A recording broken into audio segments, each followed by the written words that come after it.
Hello.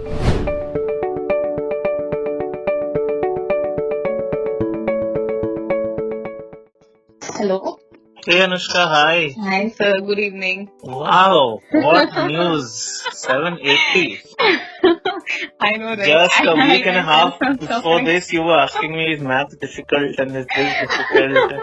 I know, right? I mean, I am pretty surprised as well.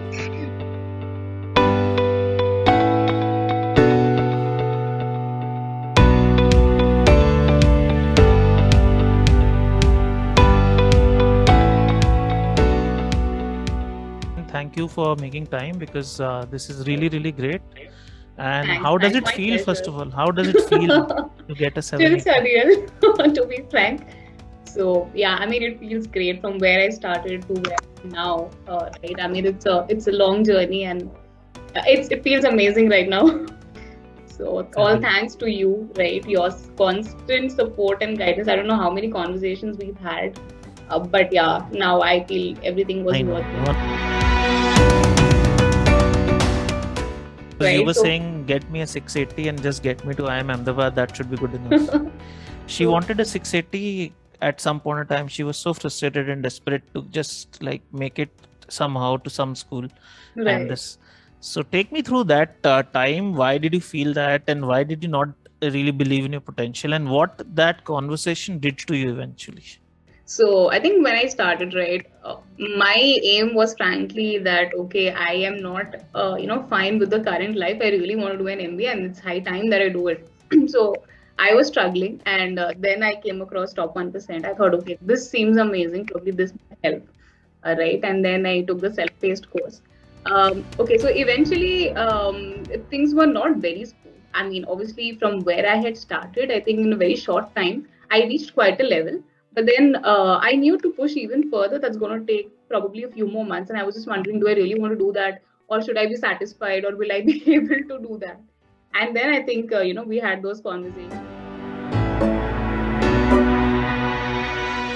And you were very sort of, I thought you believed in me more than I believed in myself, right? You were like, I don't think this is what you should aim for. And so I was like, and I, probably got back thinking that, okay, if I go for it now, will it be the right thing or should I try, a little more? And that's how it happened. And eventually I sort of, got some confidence that, yeah, I think I can. I think Sandeep sir was right. And that probably pushed me, right? And so finally, I mean, it just happened. And yeah, all thanks to you for that. Tell us about the journey. What material you studied? What So all did it you was do? So only your everything. Yeah, material. just take us through this. And how was your Okay. exam? Was there any surprise on the exam day, or was it all smooth? Sure. At 780, probably there would have been no surprises. Otherwise, it wouldn't be. But still, I'm asking this. Quant Yeah, also yeah. in the middle, you got a bit skeptical that is it too hard? Correct, People are correct. probably Yeah. not getting a 51 kind of score. So just Right. tell us, because her score in quant is 51. So that is phenomenal. I mean, generally, quant 50 is the norm. 51 is generally an extraordinary score because that's the maximum you can get. Okay, so take us through that part. Sure, sir. Yeah, so preparation per se, it was only your material, right? So I tried nothing else. So before joining your course, I did try certain online things, but it was sort of negligible, whatever I could get through. Because before joining it, I was really in a stage wherein should I still try for MBA or should I try out some other option? And so Now thankfully, imagine I'm with this score, you were targeting just ISB and IIMs. exactly. Now you can actually go to a Wharton sort of school easily. I really hope so. Yeah. You True. can. I mean, I'm sure in round 2, if you apply now, and Right. I'm sure your process is on right. That I mean, it is achievable because when people join, I think very few would actually aim for a 760 or 750 plus, right? So people are mostly complacent with if you get 700 plus, somewhat you have got a good enough score. But I think those are very inspirational. So that also sort of We kept on posting whenever the result was Correct. there, and I think we had those small conversations a lot of times, Right. like a little conversation here and True. there. And also, Yeah. I told you something in the very beginning that the kind of potential I see in you is Yeah. not the limited kind, and you were very stunned by that. This is like, Exactly. how do you analyze something? I still remember every bit of that conversation, and then I went and told my parents, I'm like, okay, this is what just happened, and they're like, there has to be something, because he's not just like you, me. He has been working with so many students, and if he's told you this, then I mean, you should be really, you should be, first of all, you should be proud that you could that sort of a personality, and then you have to just keep it going. So all Great. these little things, right, probably we don't even realize, but this go on and help, and it stays in our mind. So Right. these So are very once only inspiring. I had that conversation with her that, look, I don't approve of your study tactics. I don't approve of the shortcuts you're taking to just get a 680, 690 and get to an ISB or an IMM. But I'm not happy with this. Right. And so on and so forth. So that is what I think set her on the right path, and Exactly. then prepare a little harder and prepare a little more and get to this. Because she was in Right. that spiral that it's not happening for me beyond this number. Like True. this is where I'm reaching and so on.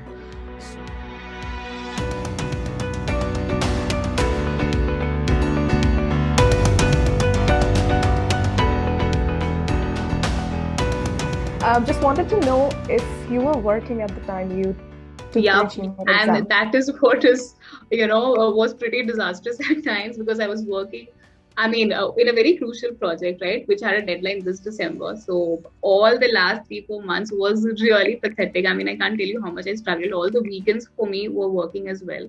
So I think that probably took me, that is why it took me a little longer to achieve what I had wanted to. So But yeah, I mean, you I just can have tell to you she had balance been your time. working all along. So if someone feels that no, if you're working, it is difficult. Yeah. Most people who score pretty well, I think they are the ones who are working and who don't take a break from work either. I don't think you took a sabbatical or something. No, Did no, you? no. Okay, Never. okay. And Yes. yeah, no, just and how did you like manage then the time? I know you said you were pretty busy with Yeah. your office So and I think, everything.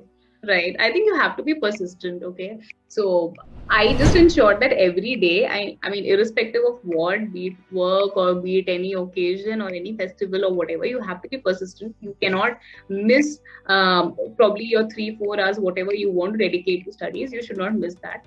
That is something which should not be compromised. So I think that somewhat help. If every day maybe you cannot afford the same amount of time, weekends probably you have to, you can afford some more time, maybe 6 hours, 7 hours, whatever, based on your availability.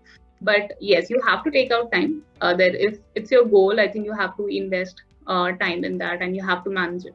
So probably I used to study early mornings and after 9, because in between it was all work.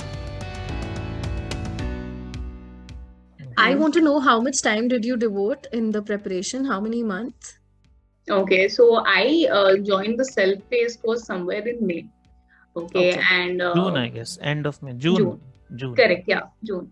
So yeah, and then I mean, initially, right, I finished the videos and I felt a bit confident. I thought, okay, should I go for it? I gave a few mocks, and then I'm like, okay, no, I don't think I'm prepared enough. And then we had a lot of conversations with Sandeep sir, like, is this the right time? And he was like, if you can take a month's break or so from office, then you have to prepare hard and give it. Otherwise, I would suggest you give it a little later.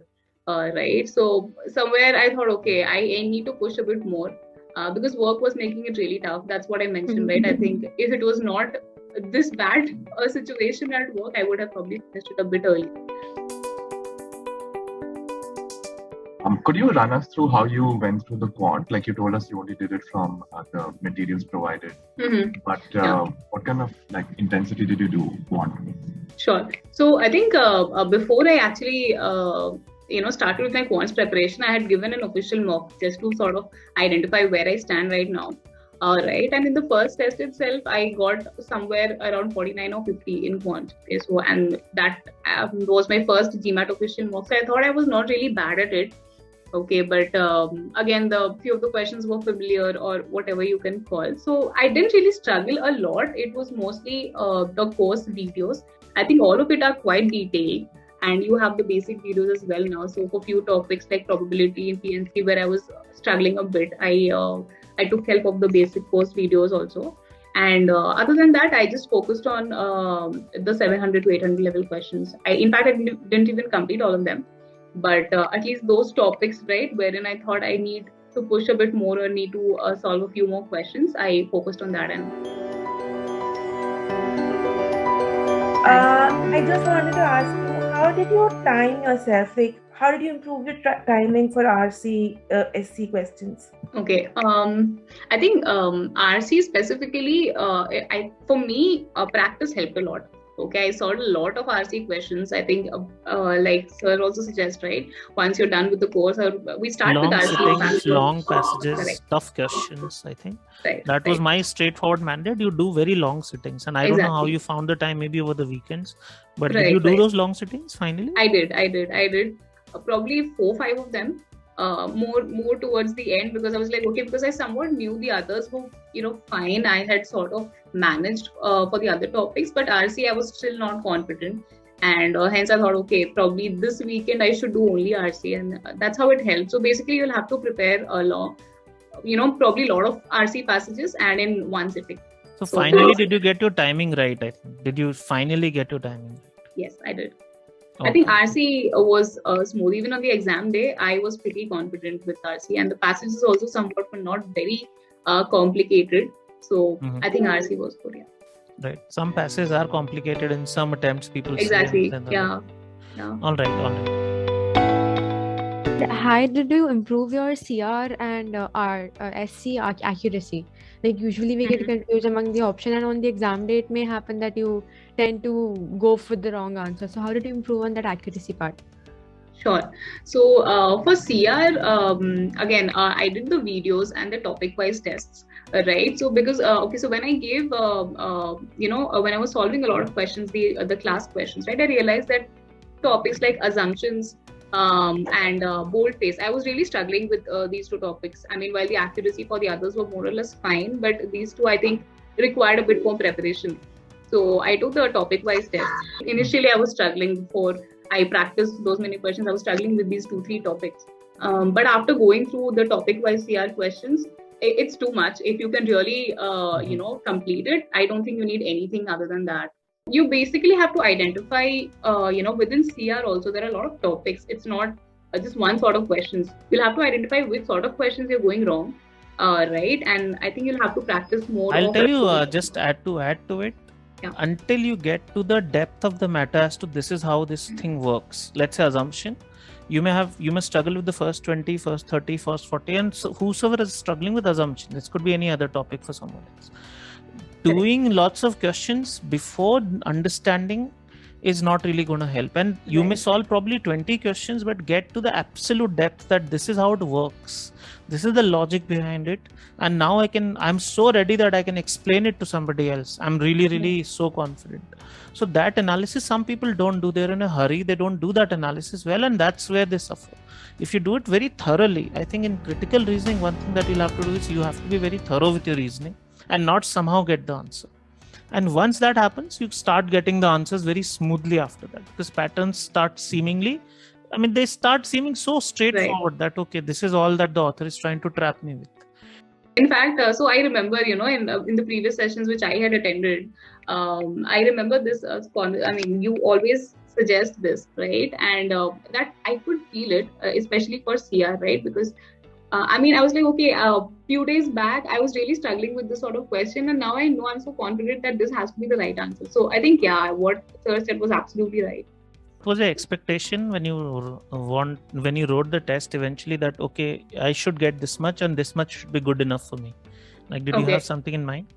So for the exam day, I had given a few mocks before that, and I was few official mocks. I was doing well. But 780 is something which probably I didn't expect. I was expecting somewhere around maybe 740, 750.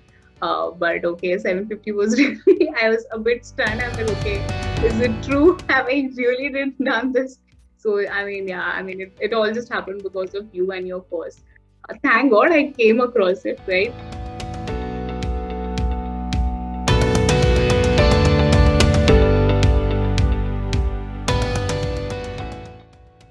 Thank you for your time and presence, and it has really been valuable. Thank you so much. We'll connect again, and very happy that this happened, and great good luck for your applications. Hope to see you in one of the top 5 in the world. Thanks a lot, sir. It means a lot. Thank you so much. Thanks a lot, everyone.